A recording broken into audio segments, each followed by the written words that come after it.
Halo teman-teman, salam sepak bola dan tentunya sehat-sehat. Semangat!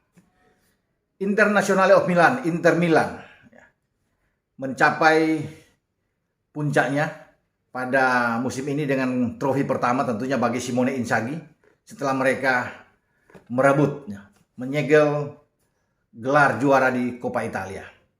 Mereka memukul Sinyonya Tua, meredam Sinyonya Tua. Kemenangan 2-1 di San Siro atau di Meazza.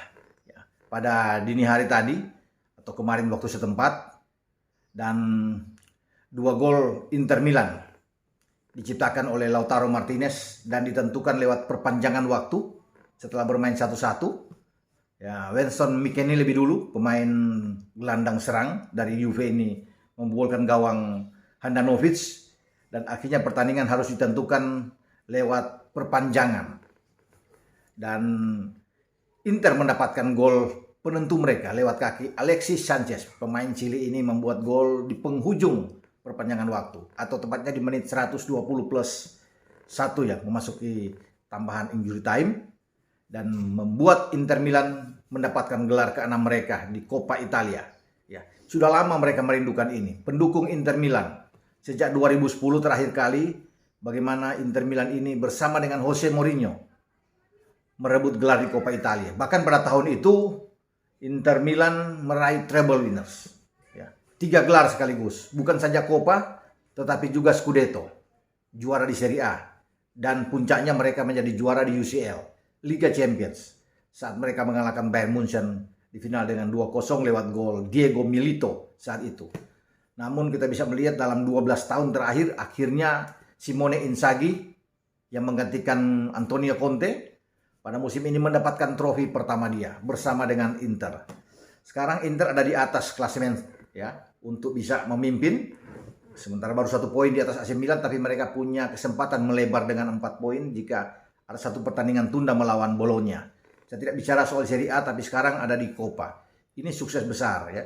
Kesempatan mereka bermain di kandang. Dan dari kemarin di konten saya sudah mengatakan bahwa Inter Milan ini punya peluang untuk bisa menjadi juara di Coppa Italia. Walaupun lawan yang datang itu tidak main-main ya. Juventus luar biasa karena mereka punya pelatih Massimiliano Allegri ya. 7 kali berada di bangku cadangan untuk Coppa Italia.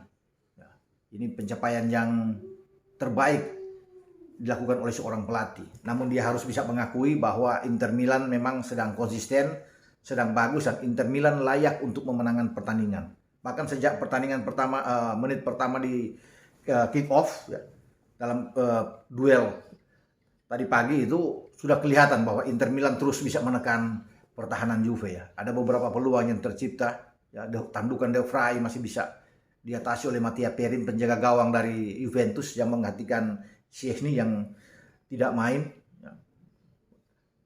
Inzaghi memainkan 2 striker sekaligus, Lautaro Martinez dan juga Dzeko, dan Dzeko mengancam di babak pertama, saya katakan termasuk dengan Martinez yang terus membombardir pertahanan dari Juve.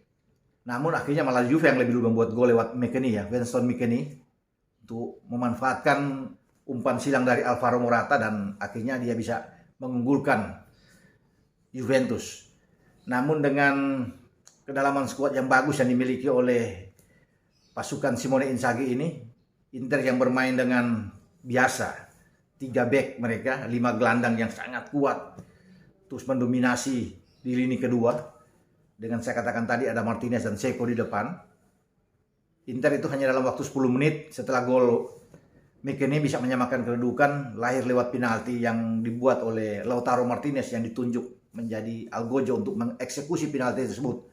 Berawal dari pelanggaran Mattia Di Siglio ya terhadap Edinson Dzeko ya, Edin Dzeko, sehingga wasit menunjuk titik putih dan sempurna sekali apa yang dilakukan oleh Lautaro Martinez. Di babak kedua juga silih berganti ya, jual beli serangan kedua tim dan tidak menghasilkan apapun. Wasit harus bisa melanjutkan pertandingan ini dengan tambahan waktu ya, 2 kali 15 menit sebelum tentunya ada adu penalti, tapi itu dihentikan oleh Sanchez di 120 menit ya. Dan akhirnya mengukuhkan kemenangan bagi Inter Milan.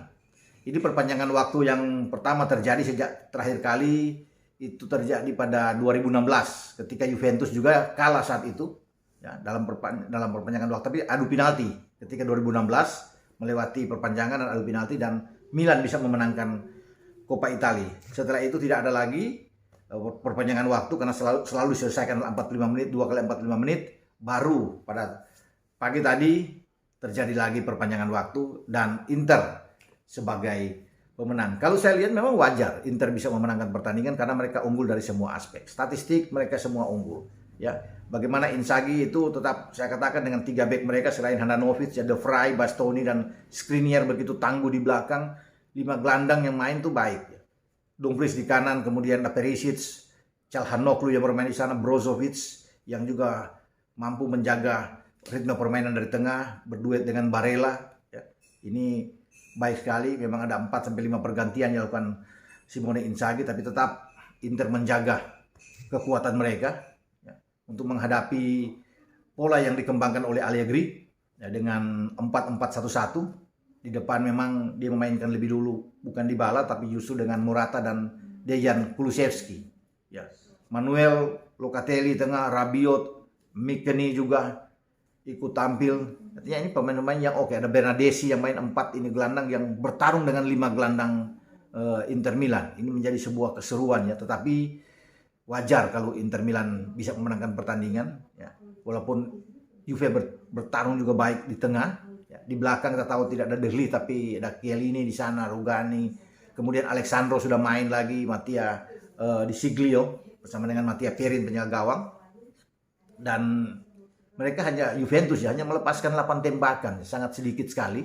Ya, ini menggambarkan bahwa memang ini milik Inter. Ya, wajar kalau Inter menang. Ya, walaupun harus lewat perpanjangan waktu dan mereka hanya punya 2 kesempatan untuk tembakan mengarah ke gawang, on target. Ya, berbeda dengan Inter Milan. Inter Milan sangat tinggi, sampai 23 kali melepaskan tembakan ya. Ada 6 on target ya, 2 menghasilkan gol. 64% penguasaan bola, itu memang sangat tinggi dibandingkan dengan Juve. Jadi wajar mereka bisa memenangkan Coppa Italia ini dan selamat buat Inzaghi yang mengangkat trofi pertama dia bersama dengan Inter Milan.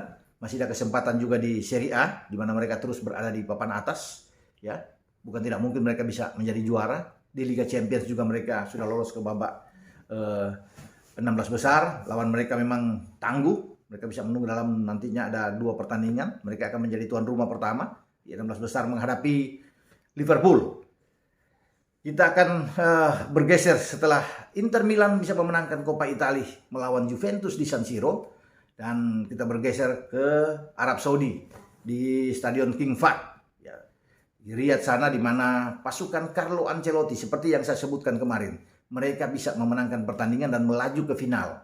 Ini semifinal yang bertarung di Supercopa Spanyol dan lewat perpanjangan waktu juga.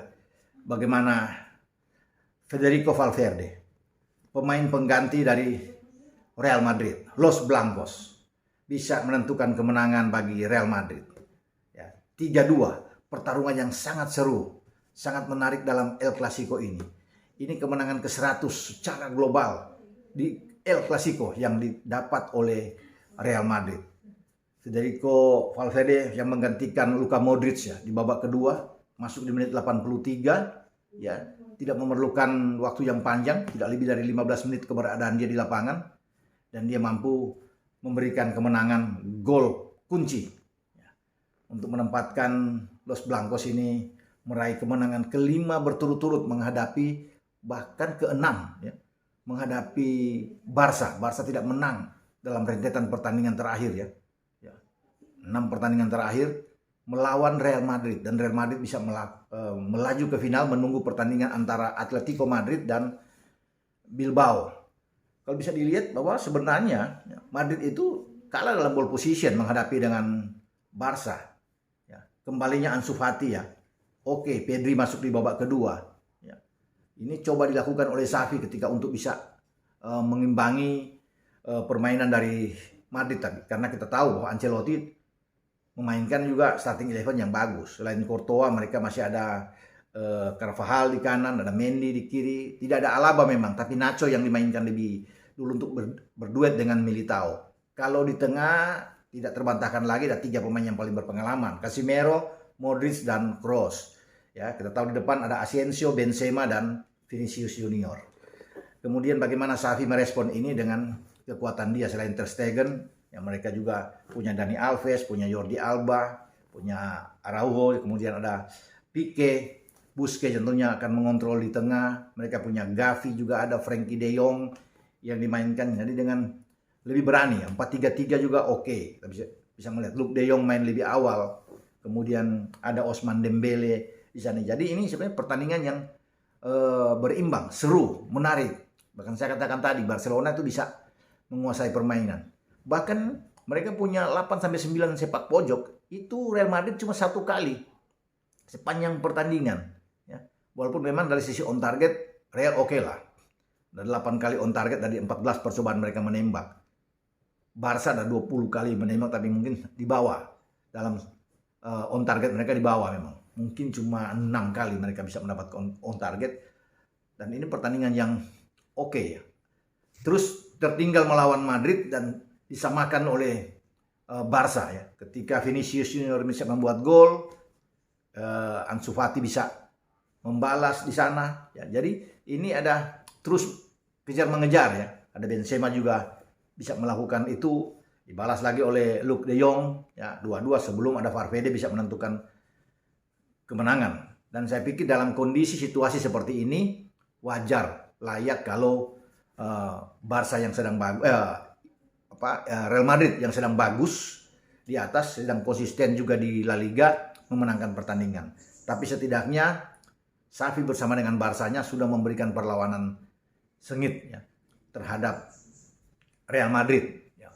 Walaupun mereka memang akhirnya harus bisa mengakui ketangguhan Madrid ya, karena Madrid itu menang terus, saya sudah katakan sebelumnya ya, di 5 pertandingan sebelumnya bahkan mereka menang terus melawan Barca dan mereka bisa mempertahankan konsistensi mereka terhadap Barca di mana mereka selalu berjaya.